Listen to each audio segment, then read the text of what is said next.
bugging me as I'm trying to do an interview. Oh, you offered me a chocolate chip cookie. Let me have that thing. Thank you very much. Anyway. Join the show, get a cookie. Jeff Van Gundy joins us and gives us something to chew on.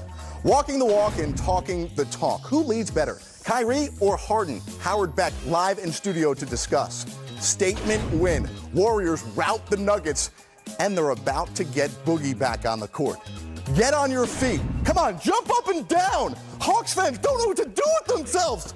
At least I think that's a Hawks fan, right? Everyone is excited because we're talking with the newsmakers and news reporters with opinion, perspective, and predictions. This is 10 Before Tip, presented by Ford.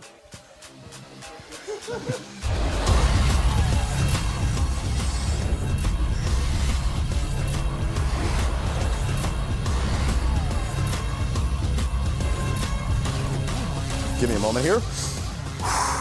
Thanks for joining us as we discuss the biggest stories of the day and set the table for the night in the NBA. I'm Jared Greenberg. Coming up in a bit in our second segment, we'll chat with Jeff Van Gundy about the Celtics' biggest issue. First, 10 Before Tip number one, it's what's happening right now.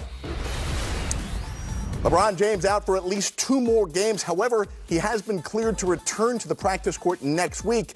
Since injuring his groin back on Christmas, the Lakers have gone 4-7 in the 11 games without LeBron. Their next 2 are on the road at OKC and at Houston. Interesting development earlier today. Sam Amick of The Athletic getting this quote from LeBron's agent, Rich Paul, saying, "We don't give a bleep. Nobody thinks or says. We're going to do what's best for him," being LeBron. The best case scenario was 3 weeks. The worst case scenario was 6 weeks. And we're right. A man who is never wrong, Howard Beck, senior NBA writer for Bleacher Report. Howard, you're in studio. I can touch you. The magic Howard, of television. It's amazing. It's incredible. Howard joins us each week here on 10 Before Tip, usually via the interwebs, but tonight in person. Okay, 37 games to go here for the Lakers. We don't know exactly when LeBron will return, and this groin injury appears to be pretty significant.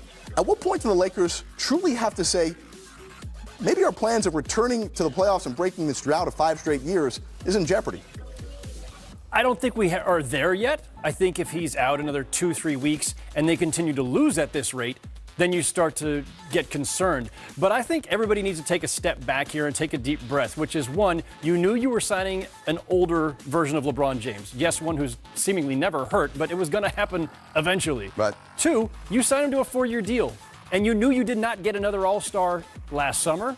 You're probably not landing one by the trade deadline, maybe, who knows, unlikely. This isn't a 1-year gambit. This is a 4-year span they've got to look at. So you can't base everything on just whether you're making the playoffs this year as badly as I know they want to make. Right, but you started that sentence by talking about you knew you were signing up to get an older LeBron James. So sure, you have the 4-year guaranteed deal that LeBron will be a Laker, but you have to think about your plans. And while the Lakers, it appears to have this trick up their sleeve, they know what's going to happen this summer, I have to wonder if being in the 8th spot in the West right now and having absolutely nothing guaranteed that they're going to make the postseason and not knowing how much they're going to get from LeBron over the last third of the season changes what they may or may not want to do before the February 7th trade deadline. Well, this is the moment of truth, right? We're now going to see, was this truly, hey, we're taking the long view, it's 4 years, we'll be fine, we'll get another star eventually, or is this really about the urgency of right now? Because I could make also the counter argument. You don't want to waste any year of LeBron's career, especially at this stage. So yes, I think that it does at least raise the stakes and does create a little bit more urgency to make sure that you've turned over every stone about maybe adding talent before the trade deadline. And listen, there are those out there who may say if LeBron misses 20, 25 games this year, then that's a viable excuse for why they didn't make the playoffs. I just have to wonder, though, how much not making the playoffs and not getting that giant step in growth of development of these young players may come into play when trying to recruit that marquee free agent who's coming in with the expectation of taking this team with LeBron to a championship.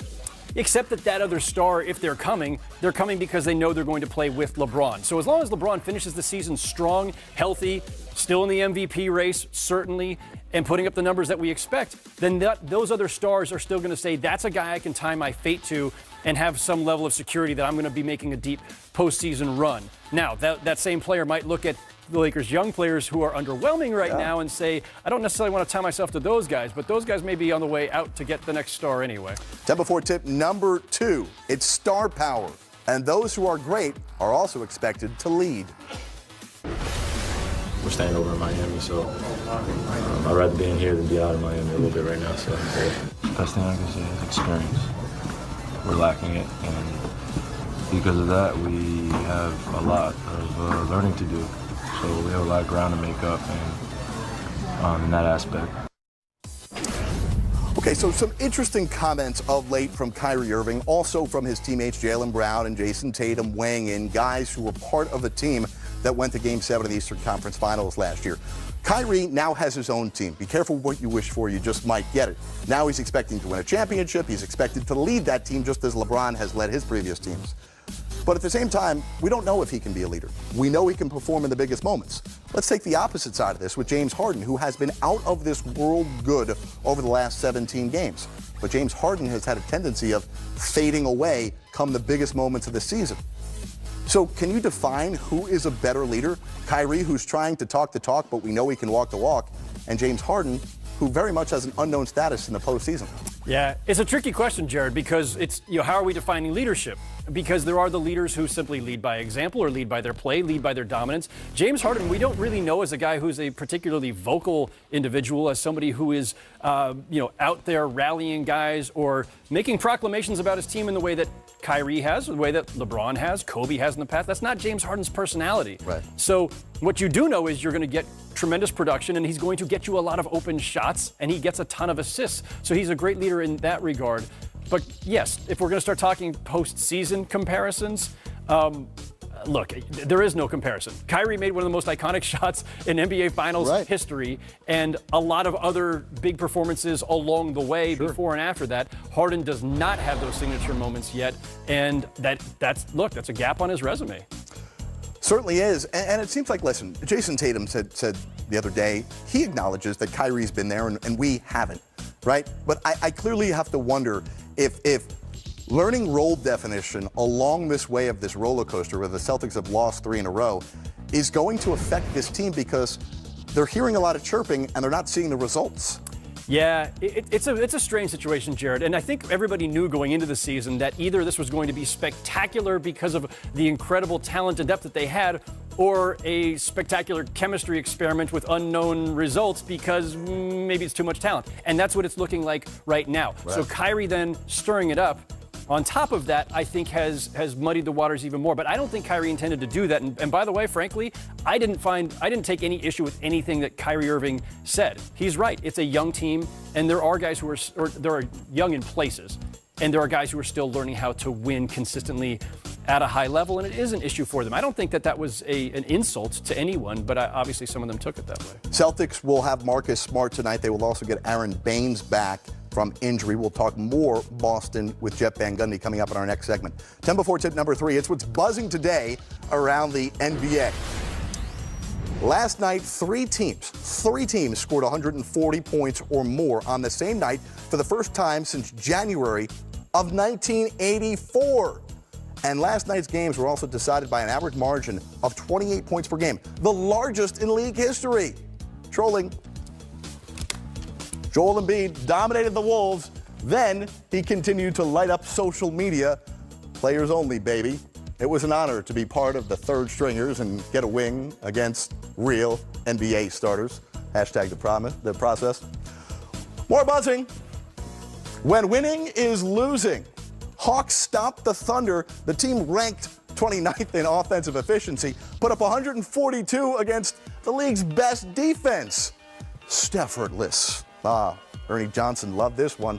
Warriors put up 51 in the first quarter en route to routing the then first place Nuggets. And the rich are about to get richer. Hopefully it's devastating for everybody else.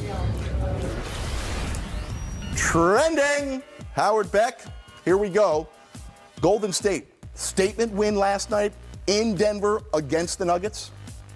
Funny, because we don't think of 2-time defending champions and 3 times in 4 years as needing statement anything. Correct. But this season, maybe they did. Maybe for themselves, maybe as a notice to the rest of the league, maybe just to say, hi, Denver Nuggets, we're still here. Yeah.